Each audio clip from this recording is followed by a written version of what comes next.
আজকে আমার নতুন রেসিপি মোমো।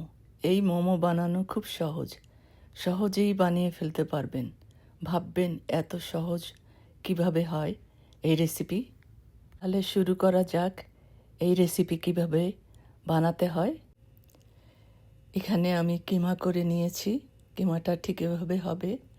একটু আদা রসুন পেস্ট দিয়ে দিলাম, পেঁয়াজ কুচি দিয়ে দিলাম,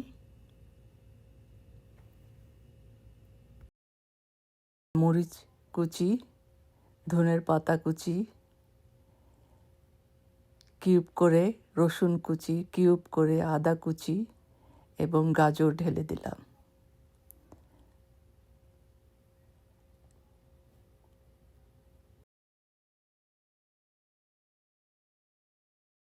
গোলমরিচের গুঁড়ি, লবণ দিয়ে দিলাম, একটু সয়া সস অ্যাড করলাম।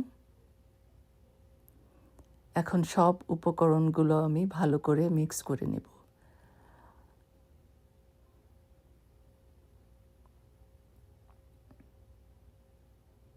খুব ভালো করে মেখে নিতে হবে। একটু তেল দিয়ে দিলাম উপরে। এভাবে ছোট ছোট করে আমি মোমোর জন্য বল করে নিচ্ছি কিমাগুলোকে। ঠিক এভাবে আমি সব বলগুলো বানিয়ে কিছুক্ষণের জন্য আমি ফ্রিজে রেখে দিব একটু শক্ত হওয়ার জন্য। এই দেখুন সব বানিয়ে ফেলেছি। দুটো পাত্রে আমি ময়দা নিয়েছি, 1.5 চামচ করে কর্নফ্লাওয়ার দিয়ে দিলাম দুটোতেই।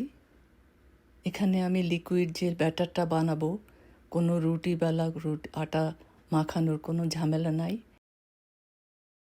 একটু সল্ট দিয়ে দিলাম। এরপর এগুলোকে ভালো করে মিক্স করব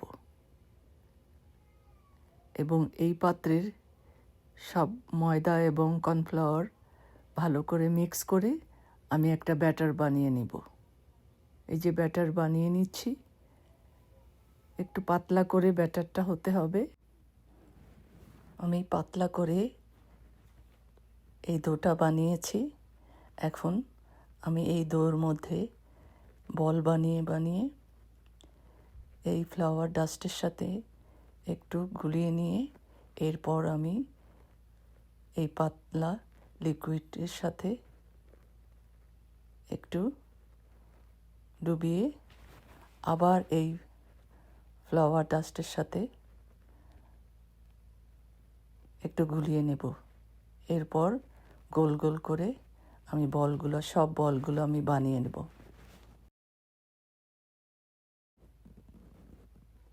এই যে সব মোমোগুলো আমি বানিয়ে ফেলেছি।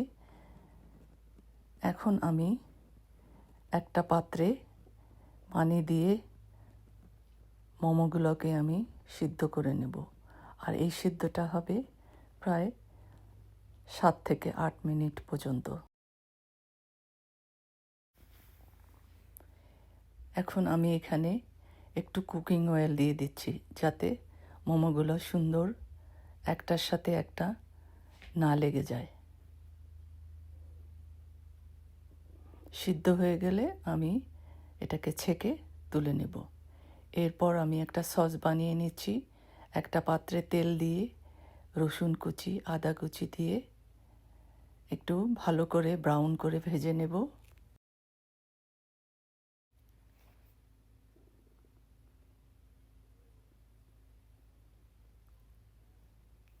এখন এখানে অ্যাড করব কিউব করা পেঁয়াজ। পেঁয়াজটাকেও একটু ব্রাউন করে ভেজে নেব। এরপর চিলি ফ্লেক্স দিয়ে দিলাম 2 চামচের মতো। এখন ভালো করে একটু নাড়তে হবে। একটু পানি অ্যাড করে দিলাম,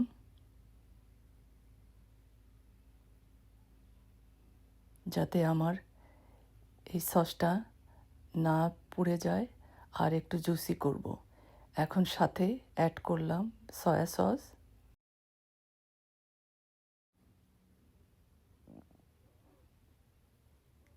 এরপর একটু ভালো করে নেড়ে দিতে হবে।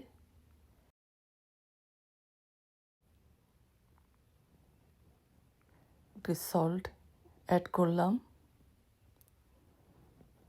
এরপর সাদা তিল দিয়ে দিলাম। এখন ভালো করে